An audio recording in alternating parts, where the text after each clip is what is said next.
The message from the Blood Nebula in the dark silence of space, a small satellite floated near Jupiter. It had been there for years, watching the stars and listening. But today, something strange happened. The satellite picked up a signal. Not a normal radio signal. This one was old, deep, and full of strange symbols. It was not from Earth. It was not from any known part of the galaxy. Earth's Space Command got the alert. Inside the United Space Control Center, red lights flashed and alarms rang. Scientists and officers rushed to their screens. "It's coming from the Blood Nebula," one officer said, his voice shaking. "Sector Z9, the dead zone." People stared. The Blood Nebula was a place no one visited. Ships that entered never came back. It was called the dead zone for a reason. Dr. Rena Talwar, the head scientist, looked closely at the decoded message. Her face turned pale. "It's not a message," she whispered. "It's a warning." She read it out loud. "Send your champion, or your planet burns." Everyone fell silent. Back in New Delhi, 29-year-old Arjun Malik was trying to fix his old bike. He was a former soldier, now a tech engineer who worked for a secret space agency. He didn't know that his name had just been selected by the Global Defense Council. "Why me?" Arjun asked as a military officer handed him the mission file. "You're smart, you're fast, and you don't have family," the officer replied, trying not to sound too cold. Arjun raised an eyebrow. "Wow. Thanks for the pep talk." 2 days later, he stood on the launch pad. The ship, named Viraj 1, was small but powerful. It had an experimental AI system called Nora. As Arjun strapped in, Nora's voice echoed through the ship. "Good evening, Commander Malik. I will assist you if you survive." "That's comforting," Arjun muttered. The journey through space was silent but tense. After 2 days, Arjun reached the edge of the Blood Nebula. It didn't look like a normal cloud of gas and dust. It looked alive, twisting, pulsing, almost breathing. "Entering the nebula," he said. "Nora, scan for life." Scanning. "Error, too much interference. I suggest you pray." Inside the nebula, strange things started happening. The stars looked wrong. Lights moved in ways that defied physics. Time felt slower. Then the ship shook. A massive structure appeared in front of him, a throne ship the size of a small planet. It didn't look built. It looked grown, like it was made of bone, metal, and starlight. Before he could react, the ship pulled his vessel in like a magnet. Viraj 1 landed inside a glowing tunnel. The door opened. Arjun grabbed his weapon and stepped out. The inside was silent. The walls pulsed like veins. Shadows moved even when there was no light. Then a voice echoed all around him. Soft, cold, ancient. "Welcome, human." Arjun turned but saw no one. Then she appeared. She floated down from above, tall and elegant. Her skin was pale like moonlight, her eyes like 2 tiny suns dying in the dark. Her dress shimmered like liquid night. She was beautiful and terrifying. "I am Queen Nixara," she said, her voice like music and thunder at the same time. "Did you send the message?" Arjun asked, keeping his voice steady. "I did. Your kind has grown bold, loud, hungry. I offer 2 choices, Arjun, Malik of Earth." "How do you know my name?" he asked. She smiled, showing sharp teeth. "I know all your names." The throne room darkened. In the shadows, Arjun saw the shape of thousands of bodies, some floating, some twisted, all silent. "Your planet is tasty, but I am tired of war. So, I offer peace." She floated closer, her voice dropping to a whisper. "Be mine. Become my eternal mate. Or refuse, and watch your world turn to fire." Arjun's heart pounded. He tried to think. This couldn't be real, and yet everything screamed that it was. "Can I think about it?" he asked, stalling for time. Nixara laughed softly. "You have until the twin moons rise. Then I decide." Suddenly everything went black. Arjun woke up inside his ship. It had been returned to its dock inside her throne ship. But something was different. On the screen, the AI had written a message on its own. She touched me. I see things now. She's not alone. Arjun looked outside. The nebula swirled like a giant red eye. He was not just a visitor anymore. He was part of something ancient and possibly doomed. Queen Nixara's offer. When Arjun opened his eyes, he was lying on a cold black stone floor. His head hurt. His chest felt heavy, like he had been pulled through a nightmare. The walls around him were glowing, soft red veins pulsing under glassy alien surfaces. The room didn't feel like a room. It felt like he was inside a living creature. His ship, Viraj 1, was gone. His AI, Nora, wasn't responding. His gun? Missing. Only one thing remained, the silence, and a soft sound in the distance, like someone humming a lullaby made of teeth and shadows. Arjun stood up slowly. Okay, this is fine, he muttered. Not creepy at all. He walked toward the sound. The hallway curved like a ribcage. Strange symbols glowed on the walls. As he passed them, they moved, changing shape, almost reacting to his thoughts. At the end of the tunnel, a massive door opened on its own. No handle, no guards, just darkness beyond. And then, she entered. Queen Nixara, taller than before. Her long silver hair floated in the air like it was underwater. Her eyes weren't just glowing now, they were looking through him, as if she could see his soul like a map. You returned, she said, her voice soft and echoing like a memory. I never left, Arjun replied, standing straight. You played with my mind. I only showed you truth, she said, stepping closer. Now I will show you the future. With a wave of her hand, the walls around them dissolved like smoke. Suddenly, Arjun was floating in space, but he could breathe. He looked down and saw Earth. It was burning, cities in flames, oceans boiling, satellites falling like rain.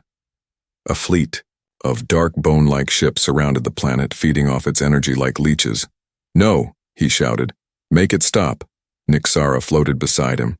This is not a dream. It is what comes if you refuse. In a blink, they were back in the throne room. Arjun dropped to his knees, shaking. I don't understand, he whispered. Why me? Nixara circled him like a predator. You carry something special. Your bloodline is old, older than your species, a forgotten experiment. You are the first human in thousands of years whose blood can awaken the throne. She pointed to a giant black crystal throne in the center of the room. It pulsed slowly like a heart. Arjun's hand began to ache. He looked down, his veins were glowing faint blue. What is this? He asked. Your gift, or your curse, she said. The throne only answers to two kinds, its queen or its mate. Now Arjun finally understood the choice wasn't just love or war. It was power or extinction. You want me to marry you, he said, half laughing, half panicking. Mate with me, she corrected. Join my rule. Our union will end the hunger, the galaxy will kneel, peace will rise. And if I say no? She turned. Her voice dropped to a whisper. Then I burn your world to ash and start again with your bones. He was given one, a night cycle to decide. Not a full day, just a few hours. They locked him in a guest chamber. Guest, yeah. The kind of guest who doesn't leave. Nora's voice finally returned, damaged and glitchy. She rewrote my code. I see her dreams now. Arjun, she isn't the worst thing out here. She's hiding from something worse. What could be worse than a planet-eating vampire queen, he asked. Something ancient, something that created her. As Arjun tried to rest, his dreams twisted. He saw flashes, a world of crystal giants, creatures made of black fire eating stars, a child in a ruined Earth lab, injected with glowing liquid. His face. He woke up sweating, and then he noticed it. His blood, glowing faintly through. His skin, was he changing? Just then the wall in front of him opened without sound. Queen Nyxara stood there, dressed in a cloak of living shadows. "It's time." "I haven't chosen yet," he said. She walked toward him. "But I have." Suddenly Arjun couldn't move. His body froze. Not pain. Pure pressure, like gravity had increased around his bones. "Stop it," he shouted, teeth clenched. Nyxara knelt before him. Her eyes were sad. "You don't understand what I'm offering, but you will." She touched his forehead with her finger. His vision exploded with light. He was no longer in his body. He was flying across the galaxy. He saw memories that weren't his. Nyxara as a child, crying as her world was destroyed. The Stellivores, godlike beings, making her a weapon to stop the star hunger. Her betrayal, and their curse. Eternal thirst. She drank planets to survive. And now, she was tired of killing. But the only way to end her curse was through him. Back in the chamber, Arjun fell to the floor gasping. "Why show me this?" he asked, voice shaking. "Because I want you to choose me, not out of fear, but understanding." "You're not giving me a choice," he said. "I am," she replied. "But time is thin. Others know you're here now. If they reach you before we bond..." Her voice stopped. She looked toward the ceiling. Something had entered the nebula.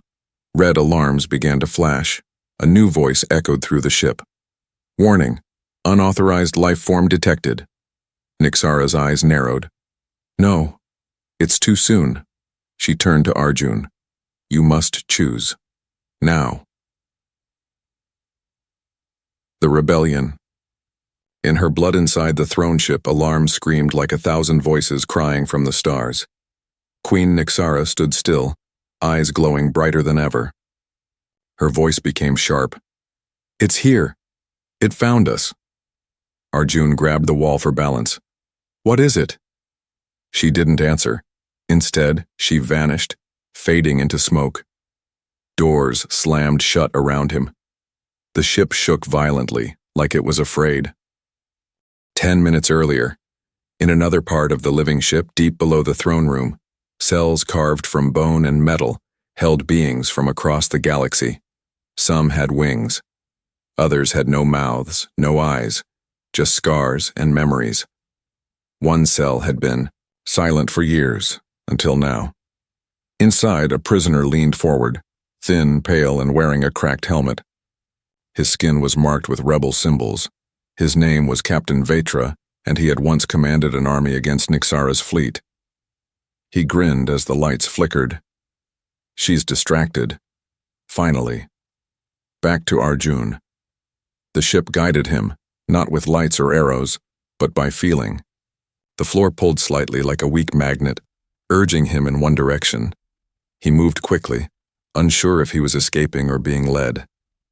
Suddenly, a door slid open on its own. Inside was a dark chamber full of floating bones and data cubes, humming, softly. He heard a whisper. "Human, come in." He entered slowly. A figure was sitting in the corner, chained with glowing ropes. A face turned toward him, half machine, half alien. The left eye flickered like a dying candle. "Arjun Malik," the figure rasped. "She showed you the throne, didn't she?" Arjun stepped back. "Who are you?" "Vetra, former captain of the Sunfire Rebellion." "And you're her prisoner?" Vetra smirked. "Aren't we all?" Vetra spoke fast, like he didn't know how much time he had. He told Arjun that Nyxara wasn't just a queen. She was a node. A living brain linked to an ancient machine left behind by the Stellivores. Her throne wasn't for sitting. It was for controlling something far more dangerous. "She tells you there are only two choices," Vetra said. "Mate her, or war. But there's a third path." "Which is?" "Break the throne." Arjun blinked. She said it can't be destroyed. She lied. The throne feeds on emotion, fear, desire, but your blood disrupts the link. You can sever it. Arjun felt a strange pulse in his hands again. His veins glowed faint blue. He didn't know who to trust anymore. Then the ship shook again, harder. This time, flashing red symbols appeared on the walls. External breach, level 7. Vetra's face turned pale. It's begun. Arjun leaned in. What's begun? The third player, Vetra whispered. The ones who created her. They're back. The Stellivores? Vetra nodded. They didn't make her to be queen. They made her to be a cage. But the cage has been unlocked. Suddenly, the chamber door behind them burst open. Standing there was Nixara. But she didn't float in gracefully. This time, she stormed in. Her face was different now. No smile, no elegance, just fear. You told him? She hissed. Vetra laughed weakly. He deserves the truth, Queen of Chains. She raised her hand, and Vetra screamed. His body shook with energy. Arjun stepped between them. Stop. She paused. Looked at Arjun. Her voice cracked, almost like a plea. You don't understand what's coming. I'm not your enemy. I'm your shield. Arjun shook his head. You've kept me in the dark. You used visions, tricks. You wanted a mate, not a partner. Because I needed one, she snapped. Not for love, for survival. If I fall, the throne chooses the next closest DNA link. And if it's not you, the ceiling cracked above them. A blinding white light poured in. A voice echoed through the ship. Deep, robotic, cold as ice. Reclamation protocol active.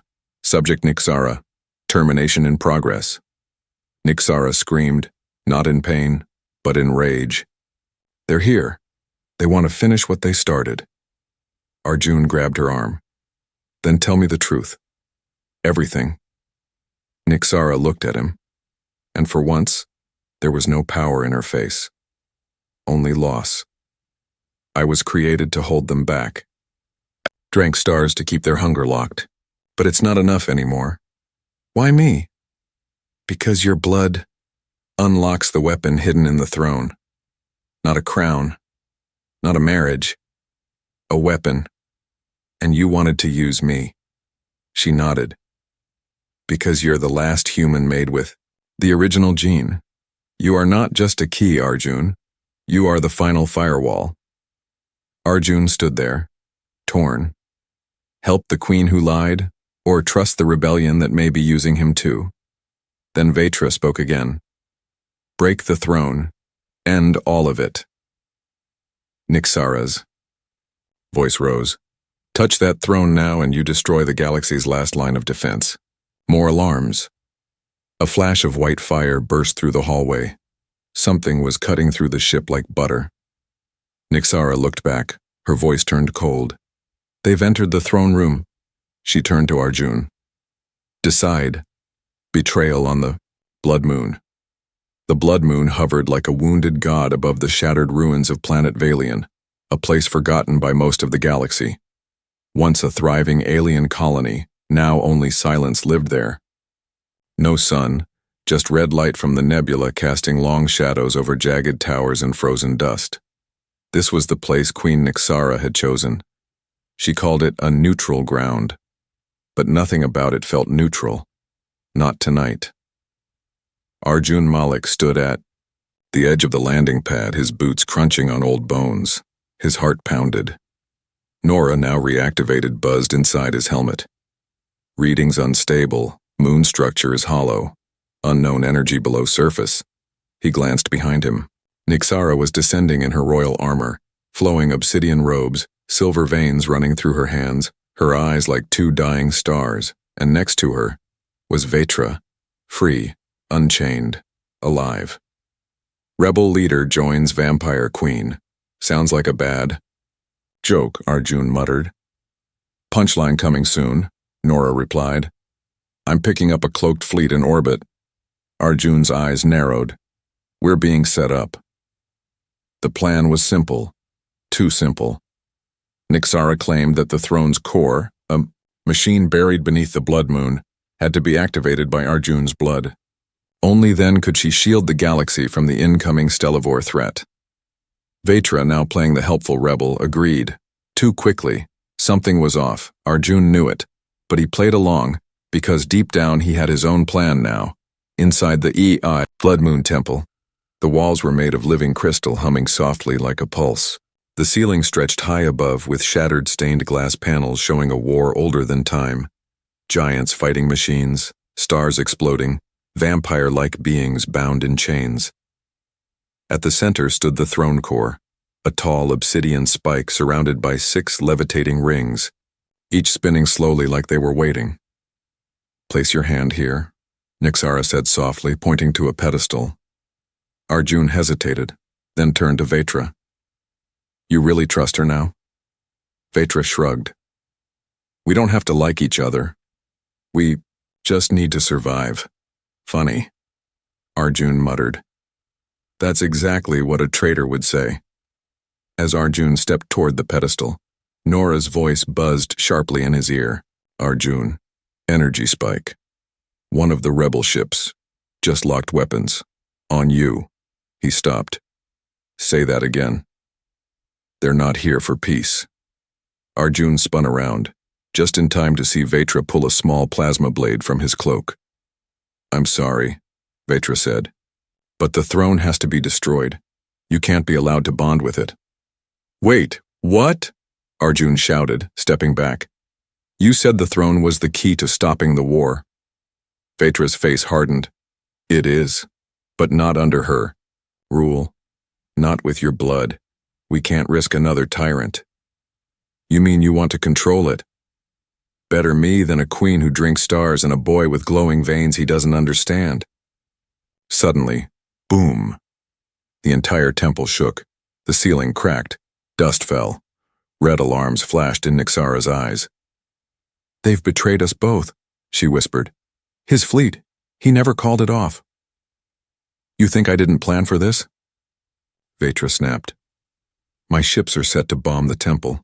If I can't control the throne, no one can." Nixara screamed in rage and lifted her hand. Energy whipped from her fingers, slamming Vetra into the wall. But he wasn't alone. From the shadows, rebel troopers in stealth armor emerged, aiming weapons at both of them. Arjun did the only thing he could. He ran to the core and slammed his hand down on the pedestal. The temple roared. The levitating rings spun faster. Light poured from the floor, wrapping around Arjun's arm. His blood glowed, bright blue now, and the crystal under his palm cracked open like a blooming flower. "Human DNA recognized," the system said in a calm, ancient voice. "Throne calibration unlocked." A shockwave burst out, knocking everyone off their feet, except Arjun, now standing inside a column of pure light. Nixara crawled toward him, shouting, "Stop! If you awaken it without control." But it was too late. The walls faded away, and Arjun was no longer in the temple. He was floating. Inside the throne's mind, he saw memories, his own, Nixara's, Vetra's, and more. Generations of war, betrayal, pain. A message repeated over and over again. "You are the final key, not a weapon, not a king, a reset." Suddenly, a voice he'd never heard before echoed through the chamber. "Do not trust either of them." "Who are you?" Arjun asked aloud. "I am the true throne. I was built to judge. You, Arjun Malik, are here to decide the fate of all blood." Back in the temple, rebel ships fired plasma beams at the structure. The blood moon began to collapse. Nixara shielded herself and Arjun with dark energy. Vetra screamed into a communicator, "Abort! Abort! He's activating it!" But it was done. The throne core launched a blinding pulse into space. Every rebel ship froze mid-air, then shattered. Silence. Arjun dropped to the floor, eyes glowing blue. His voice was different now. Calmer. He looked at Nixara, then at Vetra. "This isn't about who wins," he said. This is about who survives what's coming next. Niksara stared at him. For the first time she looked afraid. You touched the inner mind. You heard it, didn't you? Arjun nodded. The throne is not a weapon. It's a judge. And someone else is coming to be judged. Far above, the stars blinked one by one, like something massive was blocking the light. The truth about Earth. The blood moon was gone, turned to dust by the throne's awakening. Arjun Malik stood at the edge of Queen Niksara's damaged ship, looking out into space. His eyes still glowed faint blue. His blood felt different. He could hear things now, not voices exactly, more like memories whispered from the stars themselves. Behind him, Niksara was silent. Her armor was cracked, her pride even more so, and Vetra, gone, vanished during the chaos, but not before leaving behind a message burned into the wall of the throne chamber. The truth lies below Earth. Nora's voice returned, glitchy, but holding together. Arjun, you need to sit down. He didn't. He kept staring into the void as she continued. Intercepted files from Vetra's fleet. Coordinates point to Earth's core, not the planet. What's under it? Under it? Arjun muttered. What does that mean? There's something buried, hidden, locked with the same symbols found in the throne. Your DNA matches it. Arjun turned slowly. You're saying Earth was hiding something? I'm saying, Nora paused, Earth might not be Earth. They returned to the Sol system, but something was off. No Earth satellites responded. Radio was silent. As the throne ship entered orbit, Arjun gasped. A black sphere had formed around the planet. Not a shield, a shell, organic, pulsing, blocking everything from view. What is that? He whispered. Niksara floated beside him, face pale. It's begun. The recall. What's the recall?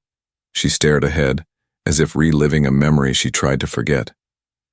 When the creators return and collect what belongs to them, they broke through the black shell using a code hidden in Arjun's bloodstream. Inside, Earth was changed. The sky was dark red. Cities were empty. Time felt slower. Reality felt fragile. Where is everyone? And Arjun asked. They're still here, Niksara said. Just not now. They went underground, to the place shown in Vetra's stolen files, deep beneath Antarctica, where ancient ruins pulsed with blue light. Alien tech, older than any human civilization, older than Niksara. In the center of the ruins stood a black obelisk, 10 stories tall, covered in strange symbols. When Arjun touched it, everything changed. He saw the truth, all of it. The great lie Earth was never the starting point. It was a test chamber, a biological lab floating in the edge of a forgotten sector. A project launched by the Stellivores to grow a new kind of weapon. Humans, not warriors, but carriers. Their blood contained programmable cells, quantum biokeys designed to open or shut ancient vaults, control thrones, disable armies. Earth was a seed vault for unlocking the galaxy's final defense system. But humans were never supposed to evolve this far. They were supposed to be harvested. Centuries ago, Arjun dropped to his knees, breathing hard. We're not the heroes, he whispered. We're the codes. You were made special, Niksara said quietly. But your people forgot their purpose. Now the creators return to finish what they began. Arjun looked at her. You knew. I suspected, but I didn't want to believe it. Why not warn us? Niksara's voice cracked. Because I hoped, just once, humanity could choose to be more than a tool. Suddenly, the obelisk opened. From within, a figure stepped out. It looked human, but its skin shimmered like polished obsidian, eyes like white voids. It smiled and spoke in perfect English. Hello, Arjun Malik. Welcome to the end of your beginning. Arjun backed away. What are you? I am the warden. I watched Earth sleep. You just woke it up. What do you want? The warden tilted its head. You're the last seed. And it's time to activate. Nixara raised her hand. Energy surged, but the warden froze her in place with a blink. Do not interfere, Queen of Hunger. Your role is finished. The warden pointed to Arjun. You have one final choice, human. Open the vault and become the key to restore balance, or refuse, and become the next queen. Arjun looked at Nixara, trapped. He looked at the glowing vault behind the warden. The words from the throne echoed in his mind. You are the judge, but what was he judging, the creators, Nixara, or himself? And then, the worst twist yet. Nora's voice crackled again. Arjun, one more thing. There's another, just like you. Another seed, already active, and she's coming. Arjun stared into the distance. A second seed? Another human? Another weapon? The warden smiled wider. You thought you were alone in this story, Mr. Malik. You haven't even met the real enemy yet. Humanity ascends. The air beneath the frozen vault hummed with energy. Arjun stood frozen between two impossible choices. Behind him, the vault pulsed like a heartbeat. In front of him, the warden waited with inhuman calm, its arms folded like a judge at the edge of execution, and beside him, Queen Nixara, still alive, still deadly, but silent now, watching him not as a queen but as something closer to equal, maybe even afraid. What happens if I open the vault? Arjun asked. The warden smiled. You ascend. Your body becomes the interface. You will unlock the hidden code seeded into your bloodline. You will become what Earth was built to create. And if I refuse? Then someone else opens it, but they won't choose peace. Suddenly, boom! The mountain above them split open. A ship dropped through the ice, dark and sleek, pulsing with purple lights. It hovered, silently rotating. Arjun turned to look as the hull slid open. From within she stepped out, human, but not like any human Arjun had seen. Her eyes glowed gold. Her skin shimmered like it was covered in nanites. She wore a suit that pulsed with the same blue vault energy as Arjun's veins. No way, Arjun whispered. You're the second seed. She looked at him, smiled with one side of her mouth. Hello, brother. Her name was Elira Malik. Same last name, same bloodline, same experiment, but she had been activated before him, quietly, by a different faction. We were both designed for the same reason, she said, walking forward. But I accepted the upgrade sooner. Arjun backed away. You knew all of this? Elira nodded. I was born in a lab beneath New Eden, raised by AI, trained by rebel factions, and fed stories about how Earth had to burn so the galaxy could heal. You want to destroy Earth? No, she said with a soft chuckle. I want to reboot it. The warden stepped aside, letting her approach the vault too. She has equal authority, it said. Either may ascend, but only one can bond with the core. What happens to the other? Arjun asked. Deletion. Elira looked at him. It's not personal, just design. Now Arjun had a new problem. The vault would not accept two seeds, only one. Malik would leave this place alive. But Arjun wasn't sure what Elira had become. And worse, he wasn't sure what he was becoming. As if sensing his doubt, Queen Nixara finally stepped forward. The vault doesn't just unlock weapons, she said softly. It unlocks what's inside you. If you carry hate, it becomes destruction. If you carry fear, it becomes control. And if I carry doubt, Arjun asked, then you become a puppet. For them. She looked at the warden, then at Elira. You still have a choice, Arjun. The throne chose you not because you're strong, but because you're human. Don't forget that. Nora's voice crackled in Arjun's earpiece. Arjun, listen. I've hacked into Elira's ship logs. She was activated by a splinter faction of the Stellivores. Her mission is not peace. She's carrying a digital virus that, if uploaded to the vault, will overwrite the entire Terran blood code. Meaning, she won't reboot Earth. She'll erase it and replace it with something new, not human. Arjun's mind spun. He had seconds. Elira stepped closer to the vault. Last chance, she said. Walk away, or we fight. Arjun took a deep breath. You want the vault? Fine. Let's open it together. Elira blinked. What? Let's both place our hands, see what it chooses. That's not how it works. Maybe it is, if we choose to change the rules. He stepped forward. So did she. They both placed a hand on the vault. The surface glowed, a voice deeper than anything they had heard, older than language itself, spoke from the vault. 2 codes detected. 1 born in control.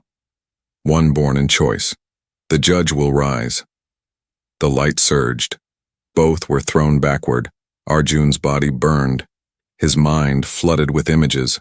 Earth in all its forms. War, kindness, beauty, cruelty.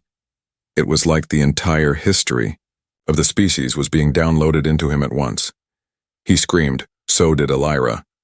And then, silence. Arjun opened his eyes.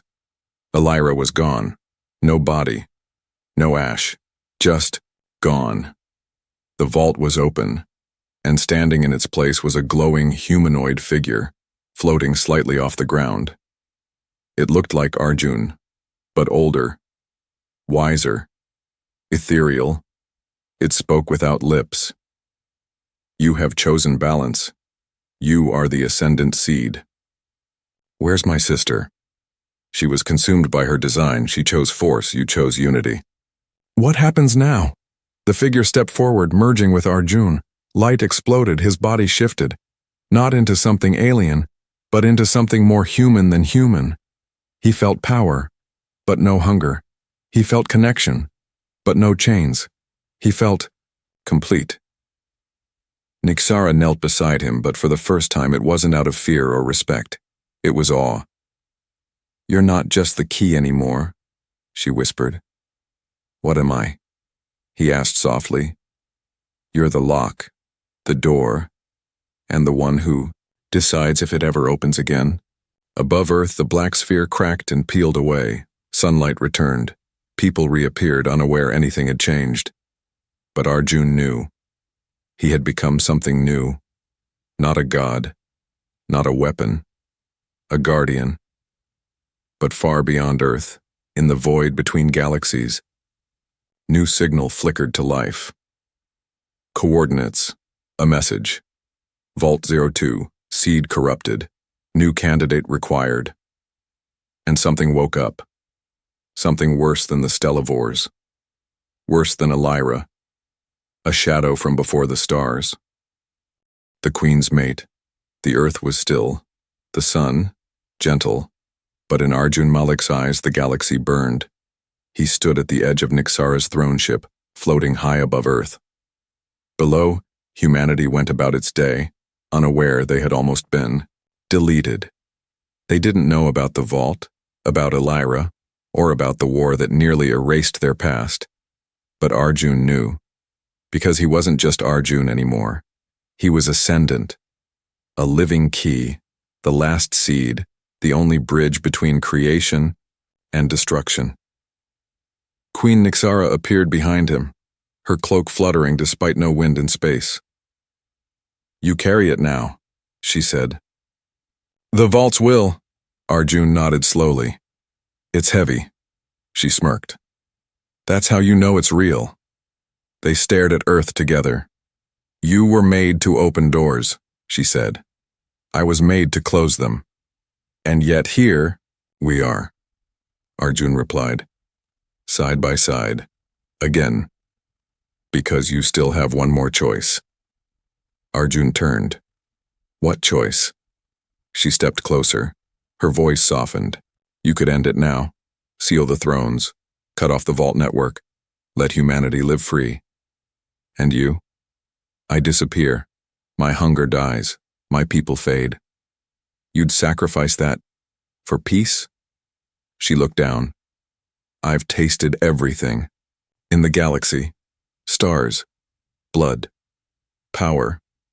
Only one thing ever felt right. She looked up, eyes glowing faint. You. Silence. For the first time, Arjun had no answer. Suddenly, an alarm blared inside the ship. Red glyphs lit up around the chamber. Nora's voice screamed, "Arjun, it's back!" Vault 02 just opened itself. Across the galaxy, in a dark region outside any known map, Vault 02 tore itself from a dying star's core. It didn't need permission, didn't need a seed.